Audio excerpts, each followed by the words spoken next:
The CNN studio hummed with a nervous electricity, like a storm brewing just beneath the polished stage lights. Crew members whispered into headsets, camera operators adjusted their lenses, and the audience, carefully curated and strategically seated, waited with bated breath. It was more than a debate, it was a cultural collision. On one side of the stage stood Karoline Leavitt, 27 years old, sharp-featured and sharper-tongued, a rising star in the conservative political machine. She had made a name for herself as the youngest ever White House press secretary under Donald Trump, and now campaigned for Congress as a symbol of unapologetic America First ideology.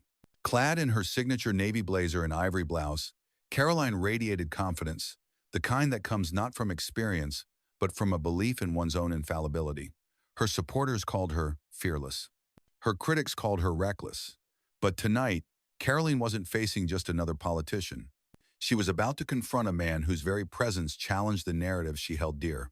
Across from her sat Tom Hanks, not the Hollywood version confined to movie roles, but the real man beneath the fame, a humanitarian, a quiet patriot, and a symbol of decency in a time of division. What many didn't know was that Tom had spent decades behind the scenes, working with veterans programs, humanitarian relief, and education initiatives. He didn't flaunt his contributions, but they were deeply felt by those he'd quietly helped. Tonight, he wasn't on stage as an actor. He was there as a concerned citizen, invited to represent a vision of America rooted not in rhetoric, but in principle. And while he didn't come with a political party behind him, he carried something far more powerful: trust, built over decades of integrity. Anderson Cooper, seated between them, offered his customary welcome and introduced the event. The studio lights dimmed slightly, putting the two figures in stark contrast against the backdrop of a divided nation. The opening questions were tame border policy, economic growth, foreign threats, but the tension was palpable. Karoline spoke with practiced flair, wielding talking points like daggers. Tom responded in measured tones, refusing to play into dramatics, always bringing the conversation back to people: the veterans struggling with PTSD, the families working two jobs to survive, the kids who didn't know if college would ever be an option. For the first 20 minutes, it was a tug-of-war between flash and substance. Karoline spoke to the fears of a nation changing too fast, where traditions seemed to slip through fingers like sand. Tom spoke to its soul, to the deeper yearning for unity, purpose, and shared humanity. Then, it happened. Anderson turned to Karoline with a question about national identity, what it meant to be truly American. Her smile sharpened like a blade. "Let me be very clear," she began, her voice syrupy sweet but loaded with malice. "We need leaders who understand this country from the inside, not just in theory, but in blood. Some people," she gestured subtly toward Tom, "talk a good game about patriotism, but real Americans don't need to prove their loyalty, it's in their DNA." There was a pause. Not a sound in the studio. Anderson froze mid-breath. The audience tensed. Tom sat still, eyes focused, not angry, not surprised, but aware. Karoline wasn't done. "Mr. Hanks," she said, voice rising just enough to press the moment into memory, "maybe it's time you stopped pretending to understand this country and sat down. You don't speak for us. Sit down, boy." The words struck like lightning. You could hear the collective inhale across the room. A woman in the front row gasped and put a hand to her chest. One of the camera operators muttered, "Jesus," forgetting his mic was hot. Social media began to flicker in real time. The phrase "sit down, boy" trended within seconds, clips already circulating before Tom even responded. But he didn't rise. He didn't rage. He didn't even blink. He simply leaned slightly forward, folding his hands in his lap, the calm before the storm. "Miss Leavitt," he said, his voice low but firm, "I've been called a lot of things in my life: son, father, husband, citizen. I've stood on battlefields not of war, but of grief.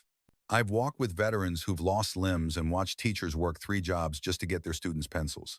So forgive me if I don't stand when someone tells me I don't belong in the country I've spent my life serving." The silence deepened. Tom's voice didn't rise. It didn't need to. "I come from a family that didn't have much," he continued. "My grandfather built ships during the war. My father stocked shelves. I got my first job sweeping floors in a community theater. Everything I have, I've earned. Not because I was told I belonged, but because I believed in what this country could be, and I never asked for proof that I was American enough. I just showed up and gave a damn." He turned to the camera now, to the millions watching. We are more than bloodlines. We are more than birthplaces. We are defined by our actions, by the courage to care, by how we treat the people who can't do anything for us in return. There were no interruptions. Caroline shifted uncomfortably in her seat. Her smirk faltered. Tom looked back at her. So if you're asking me to sit down, Miss Leavitt respectfully, no. I'll stand. I'll stand for every immigrant who was told they'd never belong. I'll stand for every soldier who came home broken and invisible. I'll stand for every kid who doesn't fit the mold you think America should look like.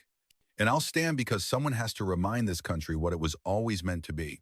End death. The applause began like a ripple, then a wave.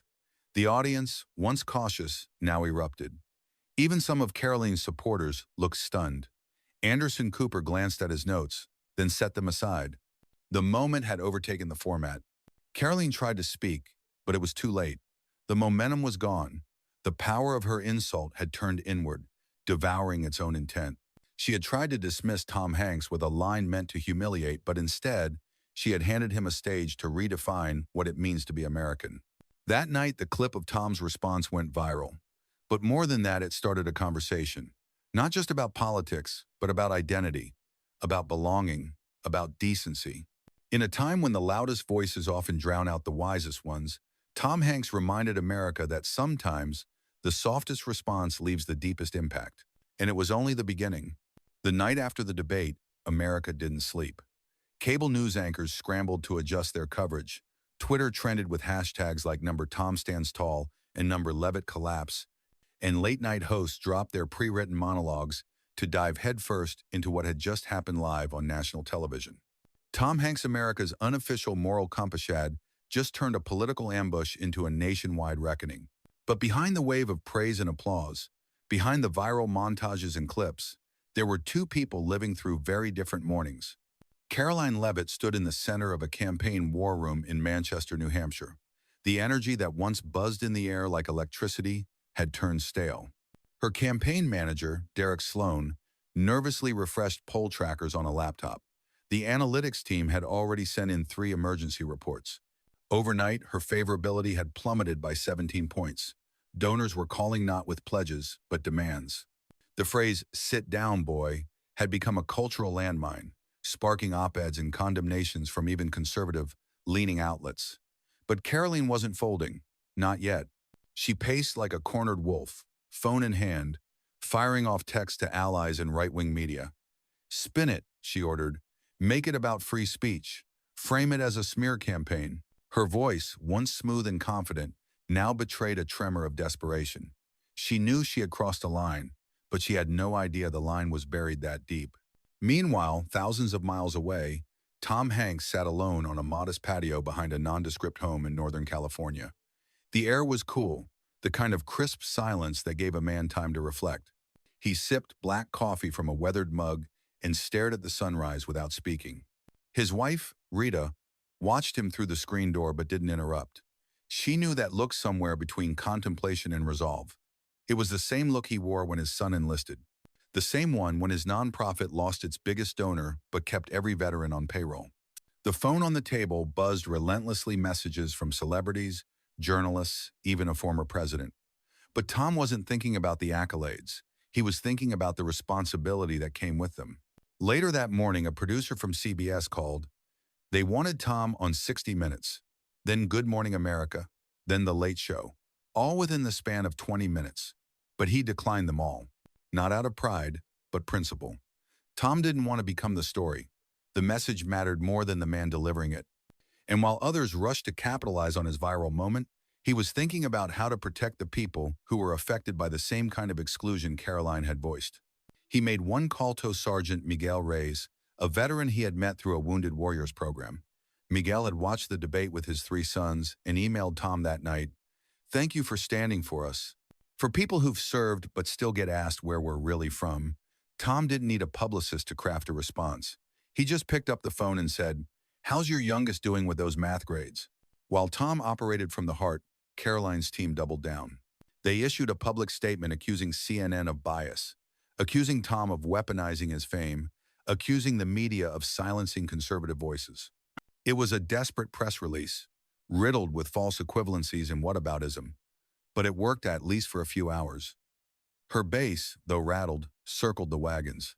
On Fox Prime, a panel of commentators debated the clip.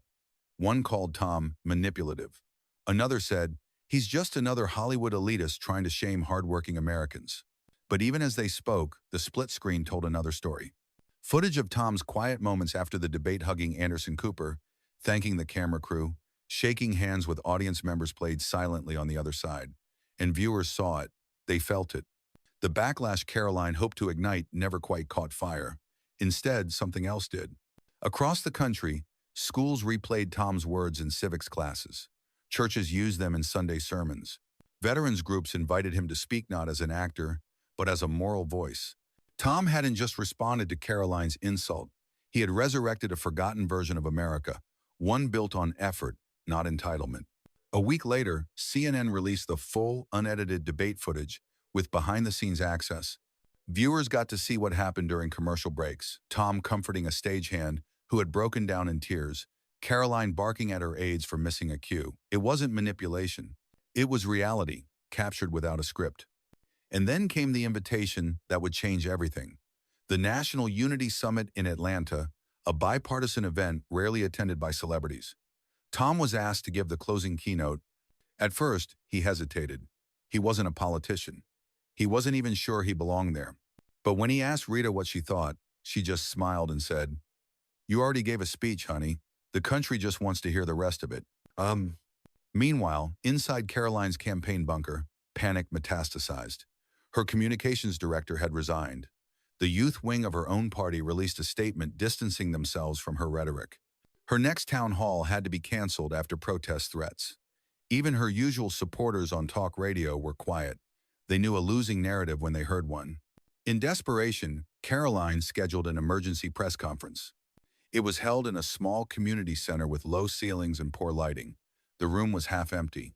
She took the podium with a forced smile, rehearsed contrition, and lines that sounded more like damage control than remorse. "I didn't mean to offend anyone," she began. "My words were taken out of context. I respect Mr. Hanks and his service to this country." But before she could finish, a reporter interrupted. "You called him boy on national television. That's not out of context." That's a quote. She froze. The cameras didn't. And neither did public opinion. That clip played nearly as much as Tom's rebuttal. Side by side, it became a study in contrast grace under pressure versus ambition under fire. That night, Tom Hanks took the stage in Atlanta. There was no teleprompter, no makeup, just a wooden podium and a crowd of nearly every political stripe, from urban mayors to rural veterans. He didn't talk about Karoline. He didn't need to.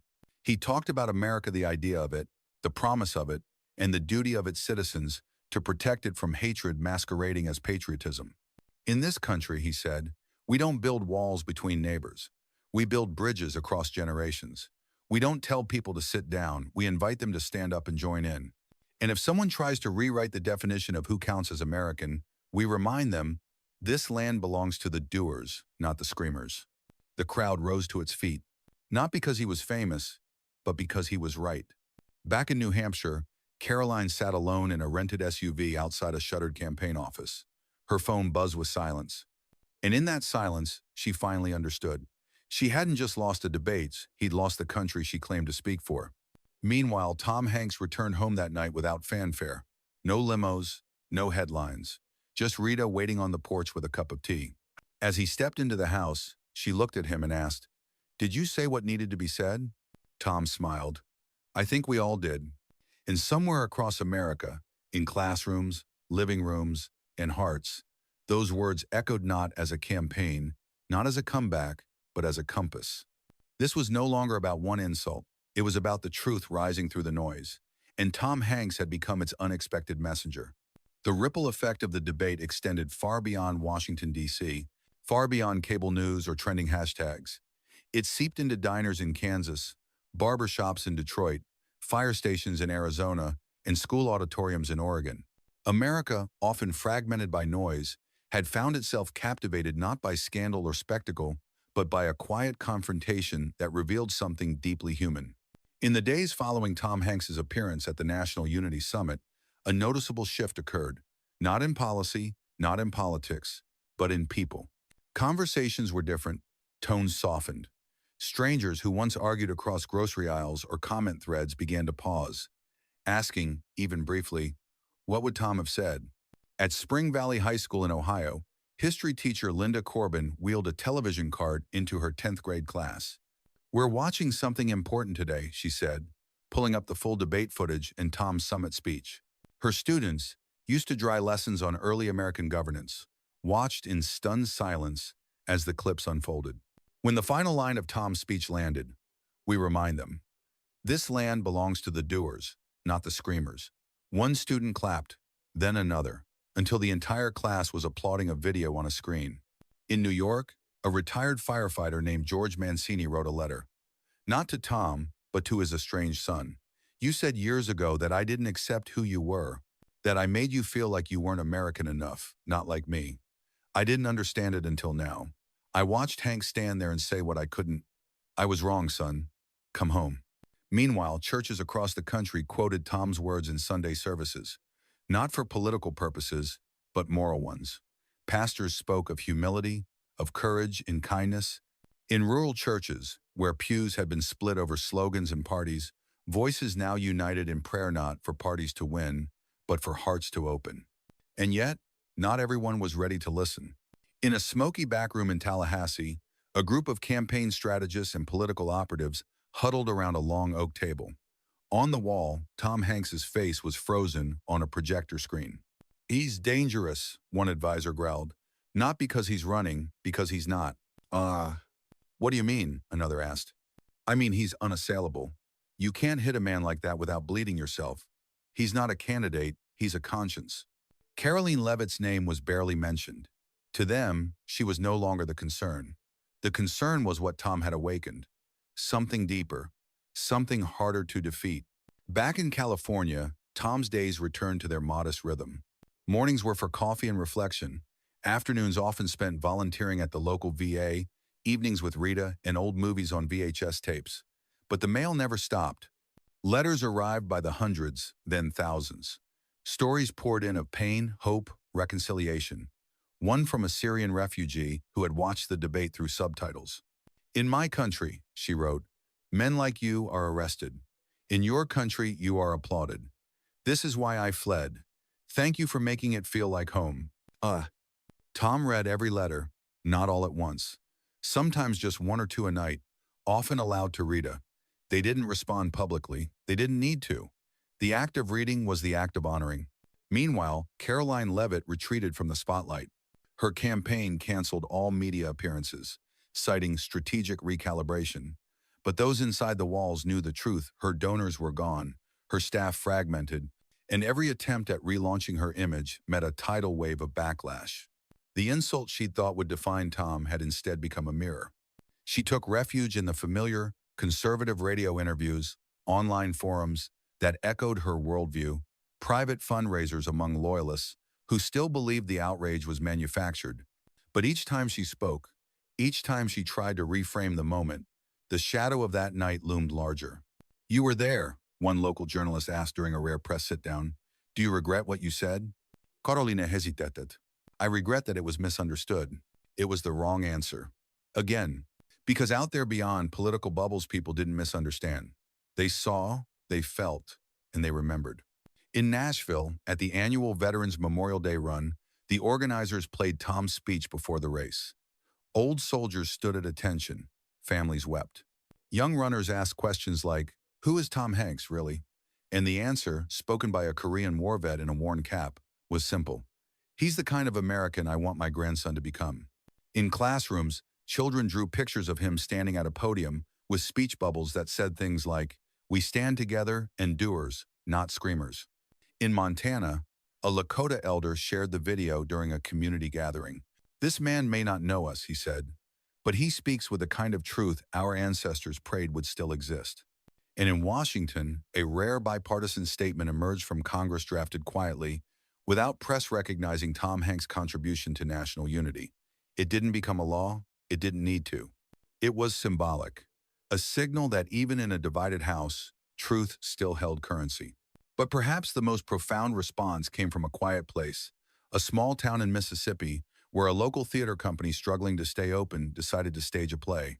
not a recreation of the debate, but an original piece titled The Man Who Didn't Sit Down. High school students wrote it. Veterans performed in it. The final scene was a direct quote from Tom. "We don't tell people to sit down. We invite them to stand up." That night, they performed for a crowd of 87. The next week, 400 showed up, then 1,200, then national press. Tom never attended, never sent a letter. But when asked by a reporter, he simply said, "Art finds the truth we sometimes forget. I'm proud they remembered." All the while, Karoline watched in silence. Her next debate invitation was rescinded. Sponsors pulled out of her scheduled book tour. The publisher went quiet. Even her own campaign rebranded, removing her face from online banners, choosing instead generic imagery of waving flags and farmland. Her name, once bold, now appeared in small type. The nation had moved on, not because of anger, but because of clarity. And clarity, when voiced with dignity, becomes unshakable. Back on his porch, Tom sat under a sky full of stars. Rita brought him a small envelope. It was from a boy named Caleb in Nebraska. The note read, "Dear Mr. Hanks, my dad said I should never talk back to people older than me. But after I saw what you said, I told my friend at school he shouldn't make fun of kids who don't speak English well. I think that's what you meant, right? I hope I was right. Love, Caleb, age 9. Tom read it twice, then a third time, and finally, with the quiet certainty of a man who had found the country he believed in looking back at him in the eyes of a child, he said, "Yes, Caleb, you were right." And in that moment, Tom Hanks knew. He hadn't just stood for something in that debate. He had helped others stand too. Long before the spotlight found Karoline Leavitt, her story had been carefully curated. She wasn't just a political figure, he was a symbol, molded by handlers, donors, and strategists who believed that charisma and confrontation could eclipse depth and compassion. Her campaign was built like a fortress, sound bites for walls, headlines for turrets, and outrage as its moat. But now, with that fortress crumbling, the machinery behind it scrambled to rebuild, and they had a plan. In a secluded estate outside Richmond, Virginia, a closed-door meeting was underway. Power brokers from political action committees, dark money groups, and conservative think tanks had gathered not to salvage Karoline's reputation, but to repurpose her downfall. She would become a martyr, a victim of woke tyranny and Hollywood interference. Tom Hanks, they argued, had become too powerful not as a politician, but as a moral counterweight, and that made him dangerous. "We don't need her to win anymore," said a man in a gray suit, sipping whiskey with one hand and scrolling Twitter with the other. "We need her to burn loud enough that people forget who lit the match." And so the campaign shifted, not to rehabilitate Karoline but to vilify Tom. Think pieces accusing him of being part of a cultural elite machine began appearing in fringe outlets. Edited clips from the debate resurfaced with ominous music, spliced to portray Tom as smug, manipulative, dismissive. Podcasts mocked his legacy, memes attempted to erode his dignity. America's dad? More like America's dictator. Read one viral post from a known troll farm. It was a smear campaign calculated, coordinated, relentless. And for a moment it seemed like it might work. In Austin, a radio caller asked, "Why is an actor lecturing us on patriotism?" In Florida, a local news anchor posed the question, "Has Tom Hanks crossed a line?" But the pushback was swift, not from celebrities or columnists, but from veterans, teachers, nurses, janitors. A Vietnam veteran in Des Moines filmed himself in front of a faded American flag saying, "Tom didn't cross a line, he reminded us where it was." His video went viral, not for its production, but its truth. Tom Hanks remained silent, not because he was retreating, but because he refused to feed the fire. He knew the strategy: provoke, amplify, discredit. He chose a different tactic service. He appeared at a food bank in Oakland, quietly loading boxes into cars. He helped launch a reading initiative for underprivileged schools in the South. He wrote a foreword for a book by a first-generation immigrant author, detailing their journey through detention and citizenship. Each act was unpublicized, until others began sharing it on his behalf. Meanwhile, Karoline's team pushed harder. She released a video from her family farm, filled with soft piano music and children running in slow motion. "I've been silenced," she said, staring into the camera. "But I won't sit down." The irony didn't go unnoticed. Comment sections filled with one repeating phrase, "You told him to sit down." What her team failed to understand was that America didn't want revenge. It wanted reflection. The hunger wasn't for battle, but for balance. One night, in a packed town hall in St. Louis, a young man stood up during a Q&A session. He was 24, biracial, a first-year teacher. "I watched that debate with my students," he said, "and for the first time, I saw them believe that decency could win. Please don't let them take that away." The room erupted in applause. The next day, Tom's team received a note from a single mother in Detroit. "You don't need to speak louder," it said. "You've already said what matters. Just keep being you." In a moment where character was currency, Tom Hanks's value rose not because he shouted louder but because he stood firmer. But the opposition wasn't finished. A rumor campaign launched on anonymous forums. Conspiracies tied Tom to secret councils, coded messages, and fictional scandals. It was absurd. It was meant to be. The goal wasn't belief, it was exhaustion. Exhaust the public, confuse the facts, blur the truth. But the truth had already been seen, and what is seen cannot be unseen.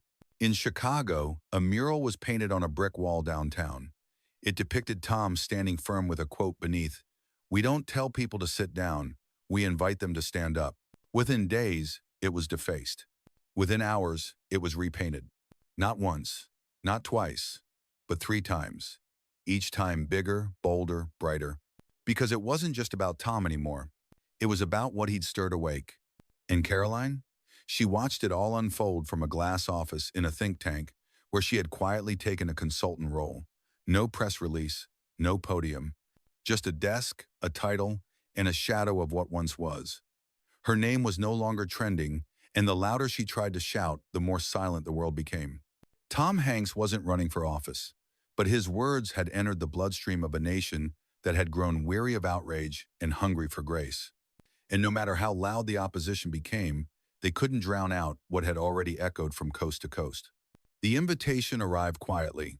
No grand announcement, no parade of journalists, just a sealed envelope, hand-delivered to a modest mailbox outside a 2-story home tucked behind an old magnolia tree. Inside, a letter embossed with the presidential seal and a signature that required no introduction. Tom Hanks was being asked to speak at the Capitol, not as an actor, not as a celebrity, but as a citizen. A voice of calm in a country on edge. The president, in a rare bipartisan agreement, had announced a national address not from the Oval Office, but from the steps of the Capitol itself. The goal, to remind America of its shared ideals, its buried unity, its better angels. And he wanted Tom to deliver the keynote. There had never been anything like it. A private citizen and actor, no less asked to speak not because of office, but because of impact. Tom hesitated. He'd never stood on that kind of stage. He'd read scripts, accepted awards, raised funds. But this was something different. This was history asking him not to play a role, but to write one. He spoke with Rita late into the night. "They don't need me," he said. "They need leaders." "You're wrong," she replied. "They need someone who reminds the leaders what it means to lead." He said yes. News broke within hours. Reactions split along expected lines. Some cheered, others jeered. But the country was already watching. The story had taken root. The symbolism was undeniable. Tom Hanks, the man told to sit down, was now being asked to stand before the nation itself. On the day of the address, the Capitol steps were surrounded by people in protest, not in defiance, but in reflection. Flags waved not as weapons, but as symbols. Families stood side by side. Veterans in uniform held signs that simply read, "Thank you, Tom." School buses lined the blocks. Journalists broadcasted from rooftops. As the president concluded his brief opening remarks, he turned toward the podium and gestured. "Ladies and gentlemen, Mr. Tom Hanks." The applause that followed wasn't loud in volume, it was deep in meaning. Tom stepped forward, not in a suit tailored for show, but in one that had seen funerals, fundraisers, and foundation galas. He carried no notes. No teleprompter glowed. Just a voice. Just a man. Just a country, listening. He began not with politics, but with memory. "When I was a boy," he said, "I thought America was a place. Then I grew older and realized it's a promise. A fragile, sometimes forgotten promise. But one worth remembering." He spoke of veterans who gave without asking for applause, of teachers who stayed late grading papers with fading hope, of immigrants who crossed oceans to give their children a chance, not a guarantee. I've never served in Congress, he continued. I've never worn the uniform, but I have walked alongside those who have. I have listened to their stories, I have seen their pain, and I have seen their courage. He paused, letting the silence breathe. This isn't about left or right. This is about right and wrong, about whether we will be a country that tells people to sit down or one that invites them to rise. The crowd leaned in, some wiped tears.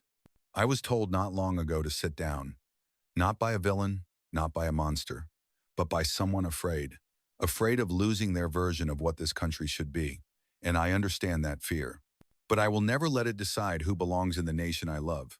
He spoke of Karoline Leavitt by name, but in spirit, not to attack, but to redeem. We have all at times failed each other, spoken from anger instead of understanding. But we are not defined by our worst moments. We are defined by what we do after them. He called on Americans not to cancel one another, but to challenge one another with compassion, not to shout louder, but to listen harder, not to win arguments, but to win hearts. As he neared the end, Tom looked across the crowd. His voice dropped to a whisper that carried like thunder. America is not inherited. It is earned, every generation, every day. And tonight, I ask only one thing, that we choose to earn it again, together. The silence that followed was sacred.